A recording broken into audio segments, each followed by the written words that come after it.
G'day, this is my Tarawera 102k story. Now this particular year, I'd signed up for the race, but they had landslides about a week before the race was due to start. So I made a course change, revised course. We started, New Zealanders, forgive my pronunciation here, we started in Lake Okataina, something like that. Hopefully you can understand what I meant.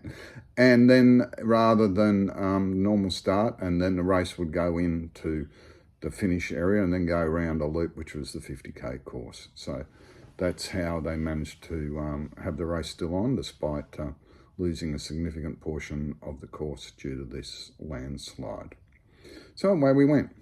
Now, once we took off, we went up a bit of a climb. I used poles from the beginning. Part of my strategy. I'll talk about that more later. Then we went on a congested section of single track. I didn't mind the congestion. It helped control my pace because obviously you're feeling fresh, but it's a 100k race, so you don't want to go too fast at the start. And things like walking the hills are very sensible, and that's what we were doing. So that was good. Nice scenery there, and came through the Millers Road aid station then, 16.5k, 2 hours 50. I guess aid stations, comrades at my main ultra experience coming up to this, you want to grab a drink, keep going, you never want to stop. But it is quite different in these trail ultras. The stations are a long way apart and you need to replenish everything. I was probably a bit inexperienced on how to do that efficiently, to be honest. Spent a bit longer there than I would have liked. But anyway, I learnt as I went along, I guess. And then kept going through some nice scenery. The terrain wasn't as tough now, and went around Blue Lake. And you can see Blue Lake here. Lovely little spot. And there was some boardwalks around there, and you can see me running here. Now the Blue Lake aid station was at 28.4 kilometres, and I got there in 4 hours 38. And it was not far from here that the 50-kilometre runners joined us. So I was then, at that point, it became really hard to figure out how you're going. Well, whether you're passing or being passed by people, which that early in the race is not necessarily an indication of how well you're going, but at least you know your relative speed, as it were, to those around you. Now, one thing to say about that pace, if you look at the average, that would mean I was on track for a sub 17-hour finish. For those in the know, that is, or was at the time, I think it still is, a qualifier for Western States. Western States endurance race is a famous, massive race in the United States that has a limited field. But to go into the draw, the first thing you need is a qualifier. Now, that has a lot of kudos in my local running community. One of my friends, his daughter finished 3rd there. And in fact, after Tarawera, he would famously or infamously just fail to finish by a few seconds. And the dramatic moment was broadcast live on their channel.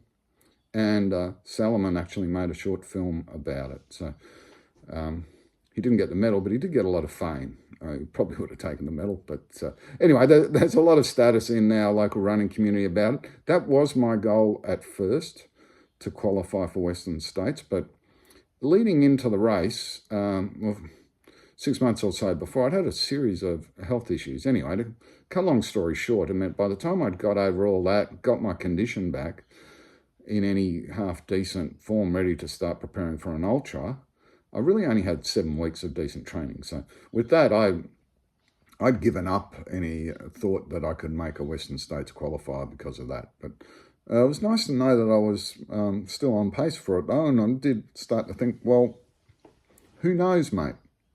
Maybe it is possible. So my race plan for here was pretty simple. So I was going to run the downs and the flats and walk the hills. Use my poles on every hill, regardless of how steep it was. Try and save my legs as much as possible. I figured 100 Ks was a long way. and you wouldn't want to be burnt out too early. So not terribly complicated, and that's what I was doing at the start. And from Blue Lake, we went through some interesting terrain again, and certainly up a big hill as well, really big climb, and then had to come down the other side and into the Redwoods aid station. Here's me coming into Redwoods. It's feeling okay at that point. Then you've got the scenery of Redwoods itself. Isn't it sensational? Now I was at Redwoods, 38.5 kilometres, 6 hours 15. So at that point I was going all right. From there, just head into town. It is flat along footpaths and the like to go into the finish area at Village Green. I ran past my wife out the front of the hotel as we went in, and I got in there at it was 44.6 kilometres and 7 hours 12. And who should be there at Village Green? Running legend Bruce Digger Hargraves. Now this was probably the most challenging part of the race.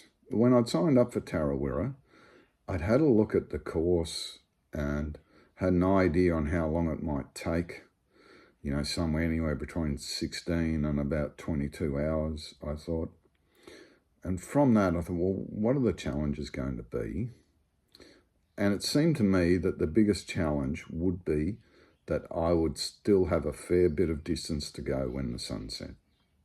So I looked at that and I thought, okay, mate, you've got to set yourself, get your head right, to be prepared that when the sun sets, you are not even close to being finished. And you can't throw in the towel at that point, or toys out of the cot, or whatever you want to call it, because you're going to have to knuckle down and get the rest of the job done, which in all likelihood will be substantial. So I did that. Had my head around that, and I was very, very prepared for that. However, with the landslides, what actually happened is now the course is going through the finish, and you've got to go into the finish, and then you've got to come out again. So I actually ran well into the finish. I was passing 50-kilometre runners, which really think, well, maybe I shouldn't because they're just finishing, but I guess are runners who might have a slower average pace than me. But anyway, so I've been doing that, run in there well, and I saw a legendary Digger Hargraves, spoke to him briefly, turned around, came out, and that was when I really dropped my bundle. It became really difficult. I think mentally, I just really struggled to cope. The fact that I wasn't even halfway, I was struggling. They were sort of hurting here, there, and everywhere. You know, it was a real battle. And I remember I talked to a number of people after the race, and they said the same thing. Anyway, I at least didn't quit. I kept going, but I did walk a lot on that leg, even though the terrain was as easy as ever going to be on this course. So I got up to the Gorge car park there, which was the next aid station. And that was now 52.8 kilometres, 8 hours 46. This is probably the lowest ebb for me at this time, but an important thing happened. I'd passed halfway, and that made a massive difference to me and just how I saw this race. Up until that point, I felt like the distance, doesn't really make sense, I know, but I felt like the distance was actually going up. And once I got to halfway, I felt like it was going down. Go figure. Anyway, so that's how my brain seemed to think of it. I guess coming up to that aid station, I was thinking a few things like, I've still got half the race, or more than half the race to go. Can I actually finish this? Am I going to do this, or am I going to pull out and be a did not finish, an infamous DNF? I don't want that to happen. And then, lucky I wasn't stupid enough to sign up for the miler. Then I wouldn't even be a third of the way through. And then that would have been a real problem mentally, to have the mental fortitude to just keep going in that situation. And of course, the other thought I had is, lucky it's not Comrades. If I was like this at Comrades this far into the race, I'd be done. I'd be definitely getting a a DNF at Comrades, and no one wants one of those. So that's what I was thinking.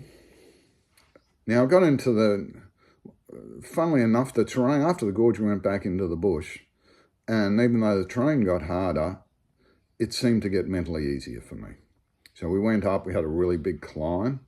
We went up that. Here's me running through that portion of the race. I look okay there, surprisingly. And there's looking back to town. A lovely view from that lookout.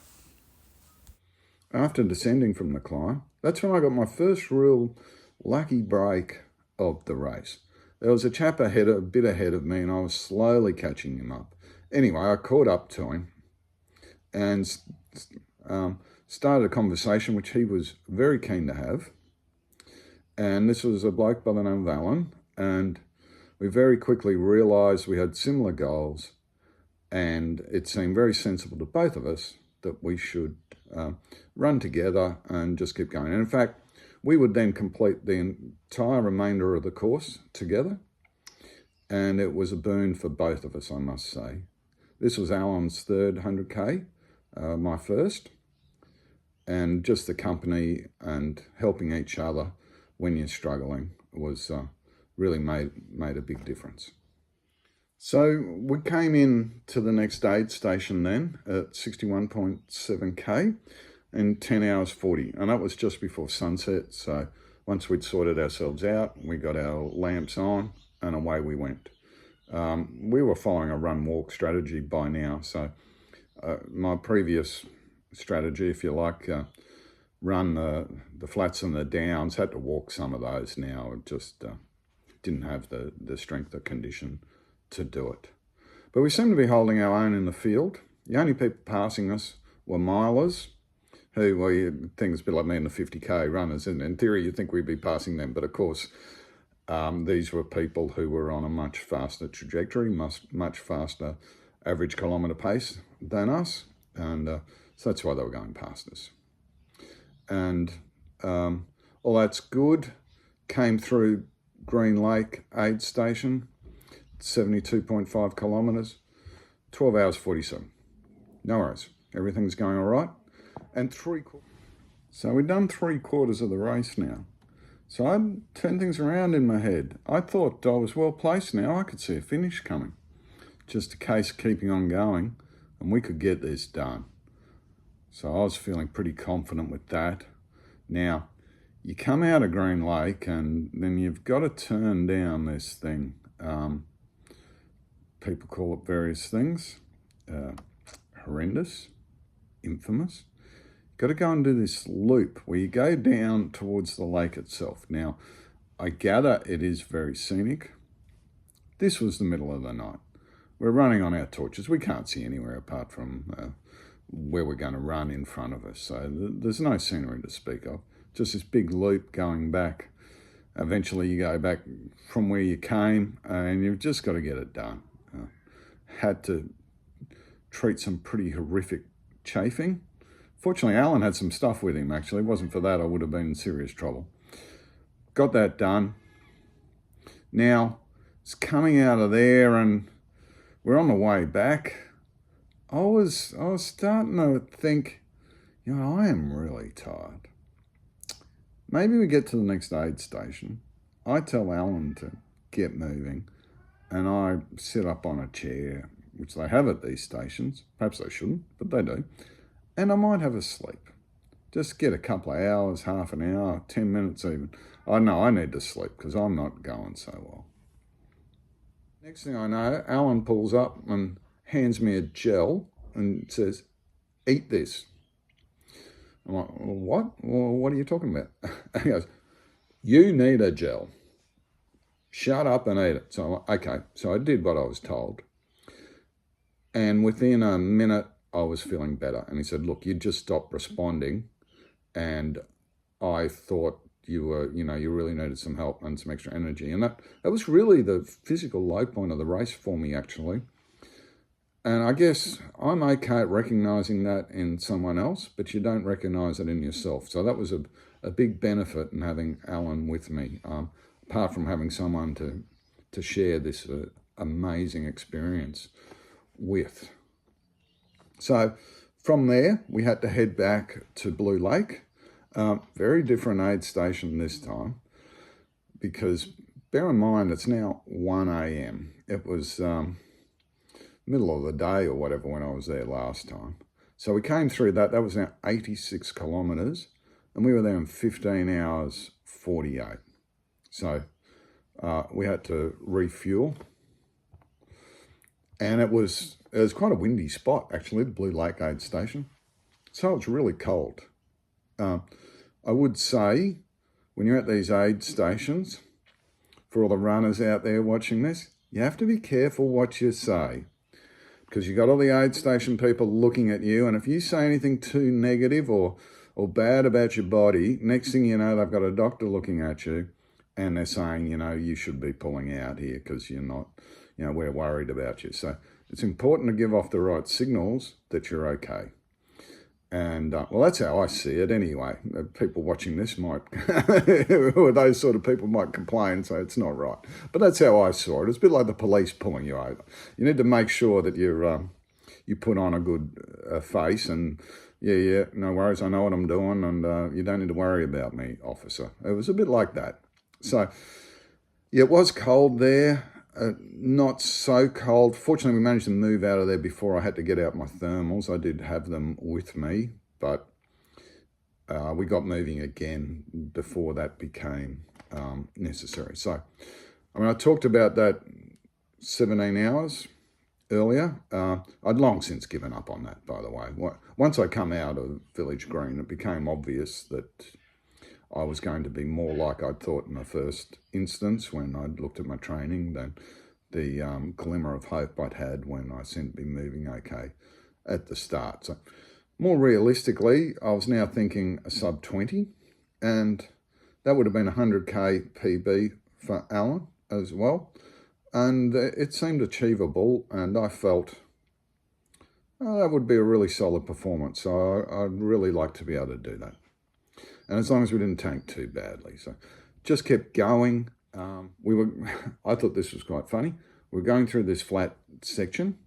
We were running. I actually thought we were going along okay, you know, like we're a long way into an ultra marathon to be running and whatnot. I reckon that was pretty impressive. Anyway, so we're going along, think we're flying, you know. And some dude, he's walking with his poles, and he came past us. We were running that slow. So I was like, oh, gee, maybe we're not going quite as well as I thought we were. So that was funny. And then just trying to maybe get the same stride together. You know, Alan was starting to struggle to run, so he's walking, but I couldn't walk I was struggling to walk now, and I couldn't walk at his pace. So he's walking and I'm running, and because I actually found running hurt less than walking, which is a lesson for people watching. If you're a relatively slow runner on these, and you're doing one of these long ultras, you really need to practice your walking, because you need to make sure that it's different muscles, and you need to build them up as well, because you will be doing a lot of walking on a race like this. Unless you think you're, you know, in the top 10 or 20 percentile of the field and you're going to run nearly the whole thing, you'll be walking a lot, and you need to be prepared for that. And that's something I hadn't really realised to the extent that I should have. As you know, I had a truncated training anyway, so it's all very well to say these things, but I might have struggled to do it anyway. We had to go up the hill near Redwood again. It was more difficult this time. It was a serious climb, of course, but we managed to do that, went all right. When you're running together with someone like Alan and I were, you tend to take it in turns on who's feeling better. And that was actually a leg where I was probably feeling better than Alan in that one. So got up there all right. We did meet a lady who was outside of Redwood. She was trying to get into Redwood, and she had one leg rebelling, and she was like dragging that one sideways, whilst the other one was propelling her forwards. She was really battling, and I did look at her and go, are you going to be able to finish this race? It's going to take you a long time. to get into Redwood. But if she had got in and managed to recharge the batteries, then it was flat from there and she might have been able to get a finish. I certainly hope so, because I had to give her full marks for courage. She wasn't quitting, that's for sure. One thing I would say, so Redwood, 96.1 kilometres. We're there 18 hours 20. Now, one thing I would say here with the two of us, you do tend to spend longer at aid stations because obviously the person who needs to be there the longest, that's the amount of time you'll spend. Where if it's just you, it'll be a bit more efficient because it's just the time of the one person, and particularly without a pre-planned routine of, you know, who's going to do what when and stuff. You could perhaps be more efficient if you'd done that, but it was a chance meeting with Alan, so obviously we didn't have that level of planning. And away we went in along the base of the flat pathways and whatnot towards the finish. Now, we got our poles out here to run.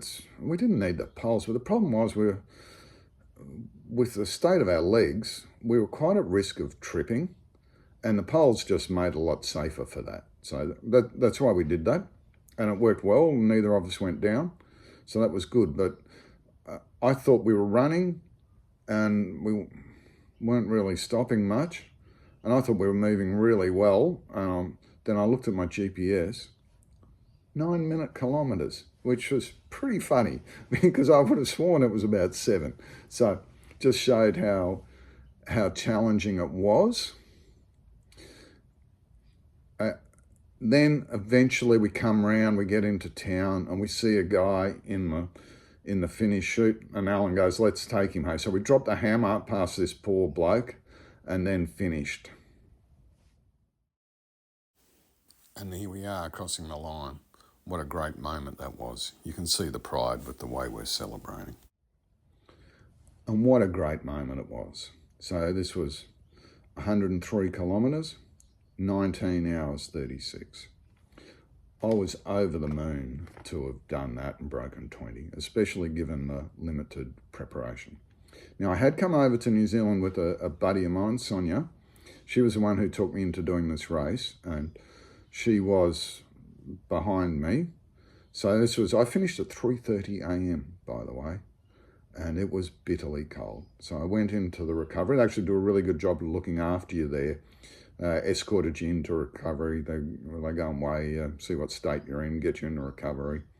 All that was great.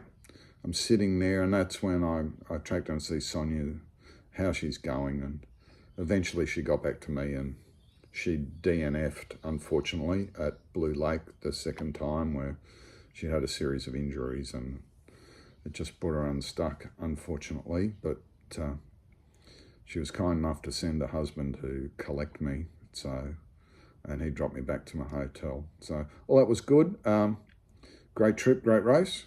Nice town, Rotorua, and all the runners in there really had a good vibe.